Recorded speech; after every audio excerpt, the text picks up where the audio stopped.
La Institución Nacional de Derechos Humanos tiene nuevo presidente para dialogar sobre sus desafíos. Recibimos a Juan Faropa esta mañana. Bienvenido. Muchas gracias. Buenos días. Bueno, veníamos conversando un poquito antes del inicio de la entrevista, que este va a ser su último año, ¿no? Ya al haber integrado el directorio y haber sido reelecto, Exactamente. Se despide de la institución. ¿Cuáles son los desafíos que se ha impuesto, los que están puestos ya sobre la sociedad, pero que ustedes han impuesto para este cierre al frente de la Institución Nacional de Derechos Humanos? La Institución Nacional de Derechos Humanos tiene un plan estratégico que aprobó oportunamente, afortunadamente se aprobó para que trasvase este mandato, o sea, para que cuando asuma el nuevo Consejo Directivo, que debería ser en septiembre del año que viene, ya cuente con una herramienta de planificación, con objetivos, etc. Entonces, la tarea fundamental es hacer efectivo lo que está ya planificado estratégicamente de la misma manera que el Consejo Directivo lo viene haciendo desde que se asumió. Fundamentalmente, priorizar las competencias que tiene la institución, difundir más, mejor, qué es la institución, qué rol cumple, qué cosas puede hacer, qué cosas no puede hacer, porque evidentemente todavía existe, y a todos los niveles, a nivel de la sociedad en general, de actores políticos relevantes, etcétera, cierto desconocimiento de cuáles son las competencias de la institución.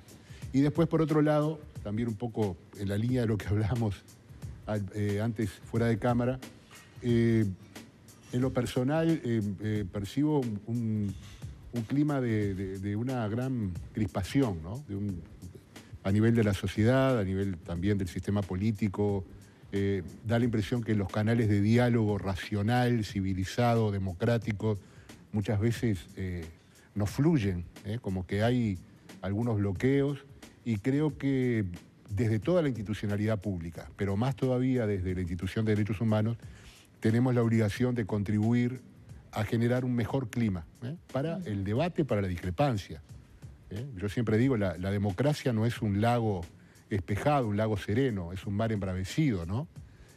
Justamente para eso sirve la democracia, para navegar en mares peligrosos, en mares embravecidos. Entonces, dentro de las tensiones normales, de los conflictos de derechos normales, de los conflictos de intereses normales que hay en una sociedad democrática, bueno, intentar procesarlos con un nivel de diálogo respetuoso. Y siempre pensando en las generaciones que vienen atrás que nos están mirando, ¿no? Y que muchas veces no lo tenemos en cuenta. ¿Esto de alguna manera afecta negativamente o va en detrimento de la agenda de derechos? Que por algunos sectores también se ha señalado como que hay intentos de retroceso en la agenda de derechos. Bien, a ver, en materia de derechos humanos, como en todas las materias humanas, las cosas son opinables, los distintos actores pueden tener posiciones diferentes. Para algunos, una modificación, una reforma puede resultar un retroceso, de la misma manera que quizás en otro tipo de cambios que hubo en el país en los últimos años, muchas modificaciones legislativas, institucionales que se dieron, para muchas personas fue un avance importante y a la vez para otros integrantes de la sociedad fue un retroceso. Entonces, a mí me parece que es importante tener en cuenta siempre esa idea, que cuando hablamos de derechos humanos estamos hablando de tensiones, estamos hablando de equilibrios, estamos hablando de la necesidad de ponderar intereses que tienen la misma validez, el mismo valor, que merecen el mismo respeto, pero que muchas veces pueden estar enfrentados. ¿Cuál sería el código común, me da la impresión a mí? ¿Cuál sería el lenguaje que nos permitiría irnos poniendo de acuerdo? Bueno, justamente es el lenguaje de los derechos humanos, en la medida que son derechos universalmente reconocidos, que tienen un consenso a nivel internacional muy amplio. Esto no quiere decir que no se violen o no se desconozcan o que no se puedan vulnerar, aún en los países más democráticos del mundo. Pero yo creo que si nosotros nos marcamos como una agenda los compromisos que tiene el Estado de promoción, protección y defensa de los derechos humanos, nos podríamos empezar a entender. Aún en la discrepancia, aún con matices, pero creo que hay que hacer un esfuerzo para entendernos mejor. Ahora, Juan, en eso que mencionaba, y me detengo porque lo hemos hablado mucho con Lorena sobre la agresividad que notamos a todo nivel, ¿no? Yo creo que hay hay un tema post-pandemia a nivel de salud mental, crispación y todo lo demás que nos viene ganando y que en su momento habrá que con mucho detenimiento ver. Pero también uno ve que hay como... A ver, ¿cómo podemos en un momento darnos cuenta que el sistema democrático se basa en el hecho de que yo acepte la decisión de una mayoría, sea esta favorable a mi posición o no? Pero siempre estoy buscando el mecanismo legal el mes que viene, el próximo, el siguiente o el siguiente para volver a poner sobre la mesa ese tapete. A ver, teñido de aquello de no abandono la lucha. No abandono la lucha entonces, pero en el fondo el no abandono la lucha es que hay un momento en el que debo reconocer que ya se dieron los mecanismos y que hubo una decisión con respecto a determinada cosa que fue democrática.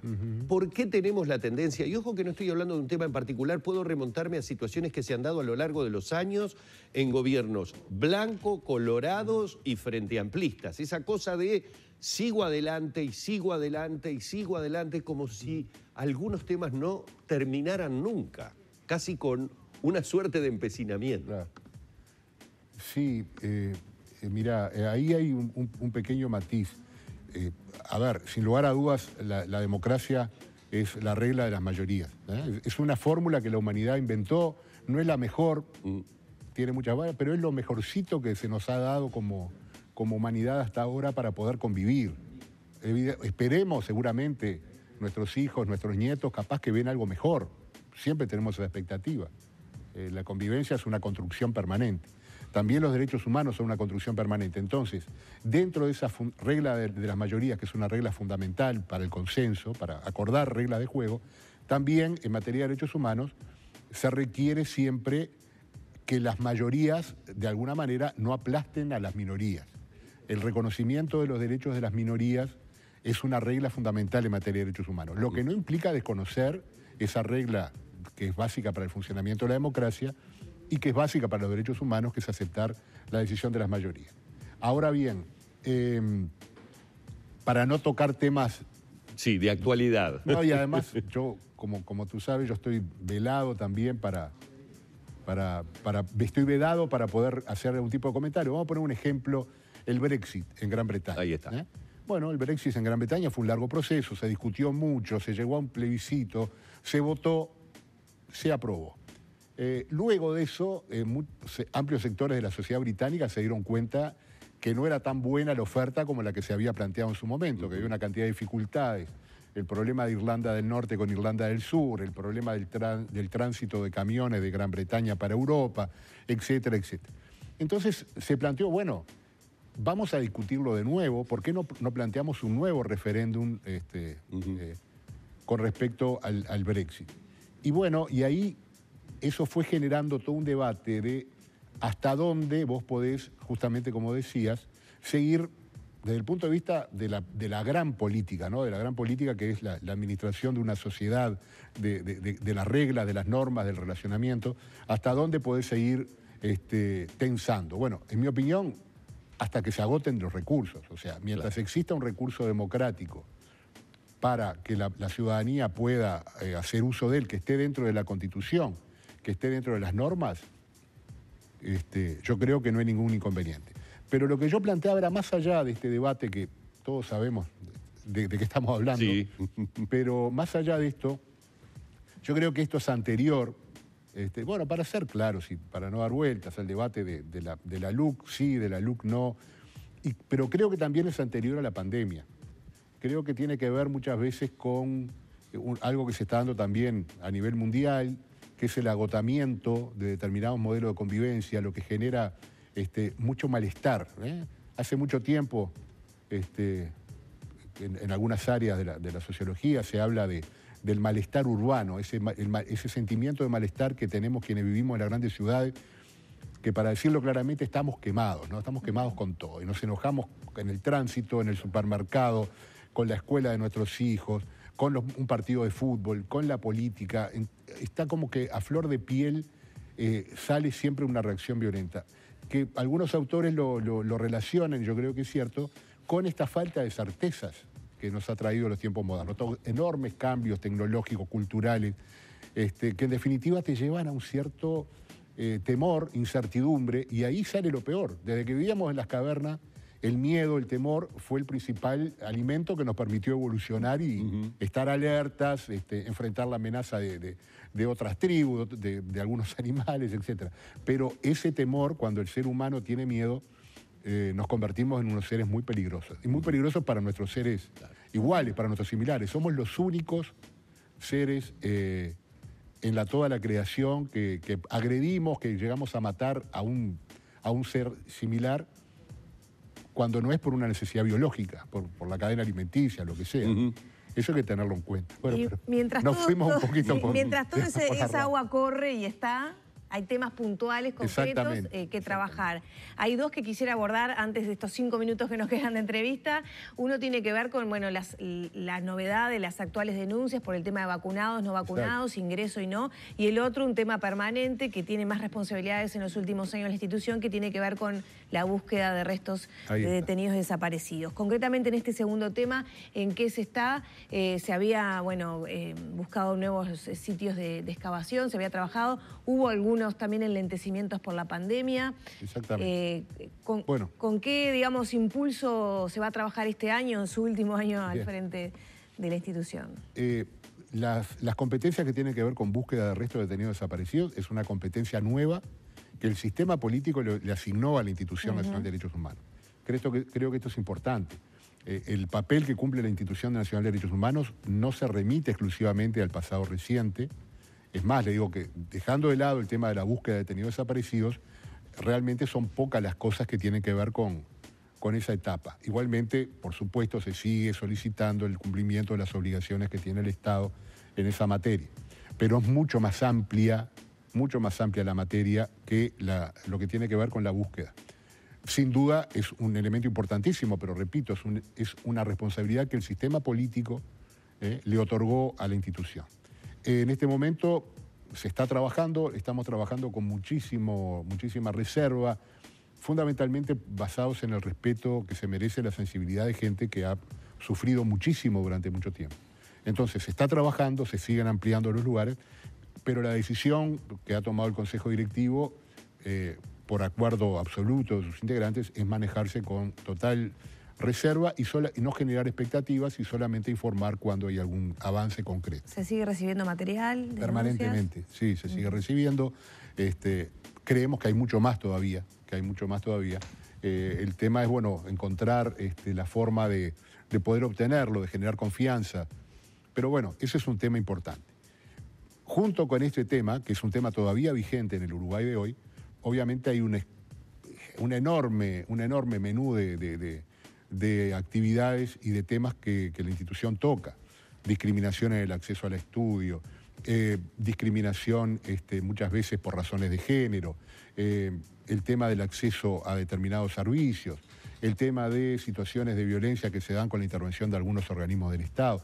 Y dentro de esta actualidad, como tú decías, justamente hemos recibido muchos casos, muchas denuncias y consultas en relación a este tema del pase verde, por llamarlo rápidamente, que tiene que ver fundamentalmente con la potestad que tienen organizadores privados de eventos públicos de exigirnos que para ingresar tengamos que presentar algún tipo de certificado de vacunación.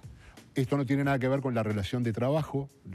Respecto a relaciones laborales también hemos recibido consultas, pero el Ministerio de Trabajo ya se ha expresado claramente que con la actual normativa no existe ninguna disposición que obligue al trabajador a estar vacunado y ningún empleador le puede exigir esa vacuna en el marco de la relación de trabajo. ¿De acuerdo? Pero eso no se aplica, por ejemplo, para eventos o actividades donde, por ejemplo, el partido de hoy de Uruguay solamente pueden entrar las personas que se hayan vacunado.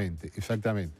El tema es que en el caso de los espectáculos, lo que se aplica es la ley que se aprobó en la administración anterior, vinculada en sus orígenes, seguramente todos lo recordamos, con la violencia en el deporte y más concretamente en el fútbol. ¿Se acuerdan que hubo una discusión muy grande? ¿Quién presta la seguridad?